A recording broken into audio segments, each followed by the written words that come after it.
নমস্কাৰ মোৰ Facebook viewers আজি আছোঁ মই গুৱাহাটী হেঙেৰাবাৰীত গেট এক্টিভ ফিজিঅ'থেৰাপি এখন ক্লিনিক আছে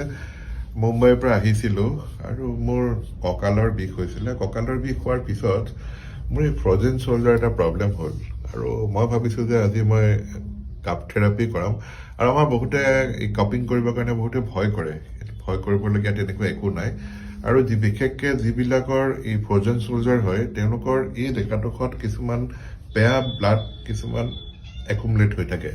আৰু যেতিয়া এই বস্তুটো যেতিয়া আঁতৰাই দিয়া যাব ব্লাডটো অট'মেটিক খুব ৰিলিফ পোৱা যায় আজিৰ পৰা প্ৰায় ৩-৪ বছৰ আগতে মই মুম্বাইত এবাৰ কৰাইছিলোঁ বহুত এক্সাৰচাইজ কৰিলোঁ ঠিক নাছিলে মোৰ যথেষ্টখিনি মই ভাল পালে 4 বছৰ একো প্ৰব্লেম নাই ইয়াত অহাৰ পিছত আকৌ দেখিছোঁ কাৰণ আমি অলপ ডায়েবেটিক পেচেণ্টটো হোৱাৰ চান্সেছ থাকে গতিকে মই ভাবিলোঁ যে এবাৰ কাপিং কৰাই দিওঁ আৰু ইয়াতে পুনম শৰ্মা আছে দেই খুব এক্সপাৰ্ট হয় তেওঁ যথেষ্ট নলেজ আছে আৰু মই ভাবোঁ যে তেওঁৰ লগত আজি মই কাপিংটো কৰাওঁ